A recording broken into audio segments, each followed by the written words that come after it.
വേദി 2-ൽ higher secondary പെൺകുട്ടികളുടെ mono act നടന്നുകൊണ്ടിരിക്കുകയാണ്.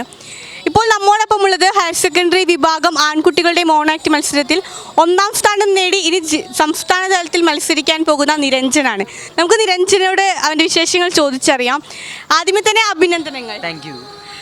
ആദ്യമായിട്ടാണോ പോകുന്നത്? അല്ല, സ്റ്റേറ്റിലേക്ക് ആദ്യമായിട്ടാണ്. ഞാൻ 1ാം ക്ലാസ് മുതൽ മോണാക്ട് ചെയ്യാറുള്ളതാണ്. ഓക്കെ, അപ്പോൾ ജില്ലയിലപ്പോൾ മുമ്പ് വന്നിട്ടുണ്ടോ? ഉണ്ട്, 3-4 വട്ടം വന്നിട്ടുണ്ട്. മത്സരിച്ചിട്ടുണ്ട്. അപ്പോൾ എങ്ങനെയുണ്ടായിരുന്നു ഇത്തവണത്തെ ഒരു അനുഭവം? എങ്ങനെയുണ്ട്? ടൈറ്റായിരുന്നു, കോമ്പറ്റീഷൻ ടൈറ്റായിരുന്നു. പിന്നെ ഭാഗ്യം കൊണ്ട് കിട്ടി. ആരാണ് പഠിപ്പിച്ചു തരുന്നത് മോണാക്ട്? അച്ഛനാണ്. അച്ഛൻ ഇത് മുന്നേ ചെയ്യുന്ന വ്യക്തിയാണോ? അച്ഛൻ സ്കൂൾ മാഷാണ്, നാടകം ചെയ്യാറുണ്ട്. ഇവിടെ ഒരു തൃശ്ശൂർ നാടക സൗഹൃദം എന്ന് പറഞ്ഞൊരു സംഘത്തിൽ ഞങ്ങൾ ഫാമിലി ആയിട്ടുള്ളതാണ്. അപ്പം അങ്ങനെ അച്ഛൻ പഠിപ്പിച്ചു തരും. നിരഞ്ജന് വലുതായിട്ട് ആരാവാനാണ് ആഗ്രഹം?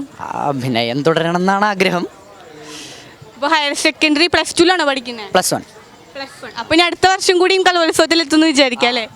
എത്തും. അപ്പോൾ എന്തായാലും അതിനു വേണ്ടി കൂടി ഇപ്പോൾ ഒരു ആശംസ നേരെയാണ്. അപ്പോൾ നമുക്ക് മോണാക്ട് ഒരു ചെറിയ ഭാഗം അവതരിപ്പിക്കാം. ആ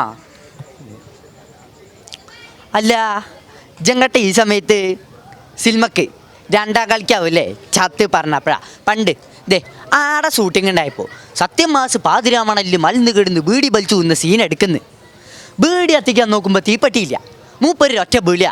അതിരോ ഒരു തീപ്പെട്ടി ഉണ്ടാ വീടാണിച്ച തീപ്പെട്ടിട്ട് കാണാനുമില്ല.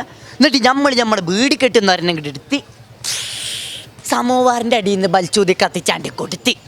സിനിമ കൊട്ടകയിൽ വന്നപ്പോൾ ഈ സീൻ എന്ത് തരുന്നു? കജ്ജടി ആർക്കാ? സത്യമാസ്കല്ലായിരുന്നു, അതിരുവിൻ്റെ ബീഡിക്കായിരുന്നു. അല്ല, ചെന്താ ചക്ക പോവാണ്ടിക്കണ് കായിലാലേ? വേണ്ട, പിന്നെ തന്നാ ദിജ്ജപ്പ പൊക്കടോ.